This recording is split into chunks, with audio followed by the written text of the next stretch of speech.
David Stryzewski's here, CEO of Sound Planning Group. Thank you so much for being with us. We'll get to gold because I know that was something that you liked a long time ago. So we'll definitely have to talk about that and the run we've seen. But you're talking about investors' positions in their portfolios now with a remodel in progress. What's the remodeling? What needs to be done? Well, great to be with you, Nicole, as always. An analogy of where we're at right now is it feels like we're remodeling a house while also still having to live in it. Like roughly 1 year ago, President Trump took office and began to structurally change the economy. This is structural, not cosmetic. So capital right now coming back to the United States. Foreign nations are going to be investing. They're preparing to deploy capital here in America, hire in America, produce in America. I grew up at a time when things still were made in America. That's going to happen again. So this is really bullish long term. But everyone who's gone through a remodel knows that it's noisy, it's messy, it's uncomfortable before it gets better and looks better. So we find ourselves in a time right now where things look mostly optimistic. It seems like things are in control. The markets are doing really well. But the average consumer today is still under a lot of pressure. Inflation has not gone away. It's just slowing down. Prices on essentials at the grocery market, on insurance, utilities, services are up about 29% since we started talking about this stuff in 2020. And so the Federal Reserve is kind of boxed in right now. And obviously all eyes are on the Fed. Massive national debt, exploding interest, and the risk of cutting rates and reigniting inflation. These are all a big setup potentially for volatility here as we enter into 2026, although I am mostly optimistic about where things are going to be going. All right, understood. So you're mostly optimistic and you still are a believer that you got to have some metals and miners in your portfolio, right? Like which ones? Okay, well, first, we have to recognize that central banks around the world have been buying more gold than they have treasuries, which is a massive, massive, massive change in how they've been doing things. So I really like silver very specifically, but also gold. And so, buying indexes like GDX or SIL are a great way to get allocated to many different producers. So you don't have to select an individual name, and you can get a lot more of this upside growth.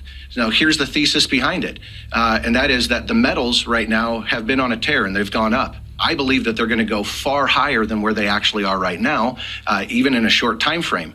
But the point here is this: you can't just print gold and silver. You've got to actually mine it out of the ground. This takes a lot of time. So producers that are producing have a whole bunch of ounces that are sitting in the ground right now for maybe a couple of bucks or a fraction of what the price is above ground. And when you don't see the input costs of what you have to pay to an employee, how much diesel costs, getting different permits, et cetera, when those prices are not going up as much as the price of the metals, I believe that these are going to be some of the most profitable companies that we could be investing in maybe over the next 3, 5, and even 10 years. Very specifically because the world needs these metals. They want the gold as an alternative to the treasury right now. But more importantly, silver has a physical application inside of all the data centers, all the electronics, all the AI. These are, and solar panels. These are things that are not going away. They're going to pay whatever price it takes in order to continue to progress with the technology.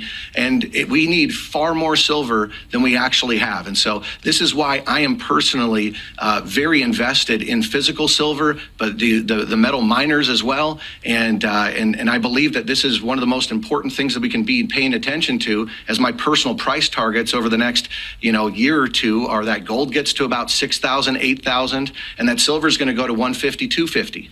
And I know that sounds probably crazy to a lot of people listening to this right now, but here's the reality. It's supply and demand. The math is the math is the math, and ultimately it's going to manifest.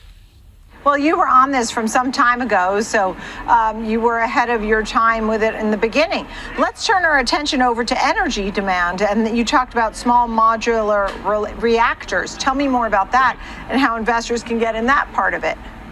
Yeah, so SMR is just a ticker that can be allocating into this. So the point is that these are nuclear generated energies. They can keep the base load going for the grid, and ultimately they have a smaller footprint, faster to deploy to support all the AI manufacturing and everything that's needed here. So the point, though, is that with all this AI and data centers, we need more energy. We've not really had the conversation about NVIDIA chips or some alternative to say who's the most efficient. Like we think about our cars, the miles per gallon as an example.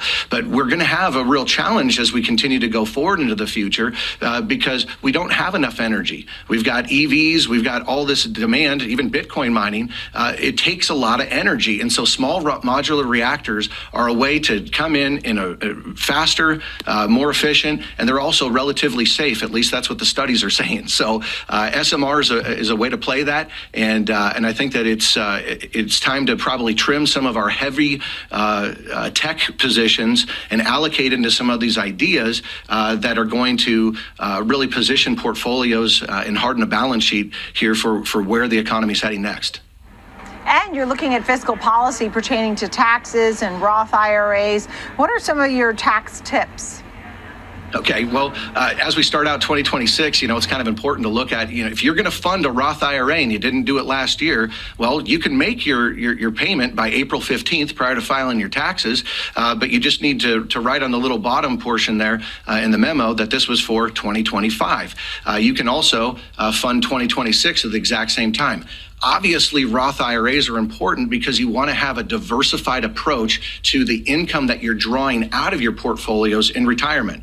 And so you don't want just all money in 401k. You need dollars that are going to be tax-free as well.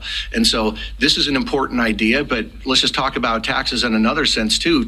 January kicked off the big beautiful bill, which I like to refer to as the Tax Cuts and Jobs Act 2.0.